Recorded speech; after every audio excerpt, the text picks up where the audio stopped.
ఉమ్మడి ఆంధ్రప్రదేశ్ రాష్ట్ర మాజీ డీజీపీ హెచ్జే దొర కన్నుమూశారు. శ్రీకాకుళం జిల్లా కోటబొమ్మాలి మండలం జర్జంగి గ్రామానికి చెందిన హనుమంత్ జగన్నాథ్ దొర 1965లో ఐపీఎస్ కి ఎంపికై 31 ఏళ్ల పాటు వివిధ హోదాల్లో పనిచేసి 1996లో డీజీపీగా బాధ్యతలు స్వీకరించారు. సుదీర్ఘకాలం డీజీపీగా సేవలు అందించడమే కాకుండా దేశంలో అత్యున్నతమైన కేంద్ర విజిలెన్స్ కమిషనర్ గా కూడా ఆయన పనిచేశారు.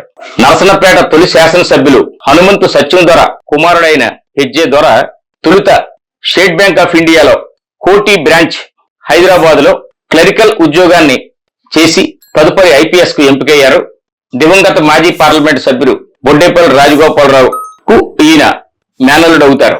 దివంగత మాజీ ముఖ్యమంత్రి ఎన్టీఆర్ కు అత్యంత సన్నిహితంగా మెలిగిన అధికారులలో ఈయన కూడా ఒకరు.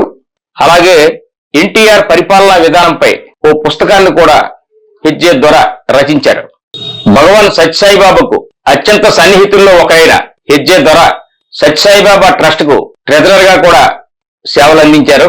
హెచ్జే దొర ఆర్టీసీ ఎండీగా బాధ్యతలు నిర్వహించిన కాలంలో రాష్ట్రంలోని అన్ని జిల్లాల్లోనూ ఆర్టీసీ డిపోలను పటిష్టపరచడంలోనూ ఆర్టీసీ ఆస్తులను పరిరక్షించడంలోనూ డిపోలను అభివృద్ధి చేస్తూ ఉద్యోగుల సంక్షేమానికి కృషి చేయడంలోనూ పెద్దపీట వేశారు. అలాగే డీజీపీ హోదాలో కూడా పెద్ద ఎత్తున పోలీస్ రిక్రూట్మెంట్ గాని యువతరానికి శిక్షణ ఇస్తూ పోలీసు ఉద్యోగాల వైపు తీసుకురావడంలోనూ ప్రధాన పాత్ర పోషించారు. శ్రీకాకుళం జిల్లాకు చెందిన హెచ్జే దొర మరణం తీరని లోటని శ్రీకాకుళం జిల్లాలోని వివిధ రాజకీయ పార్టీల నేతలు, ప్రజాప్రతినిధులు, మేధావులు, అన్ని వర్గాలకు చెందిన వారు తీవ్ర సంతాపం ప్రకటిస్తున్నారు.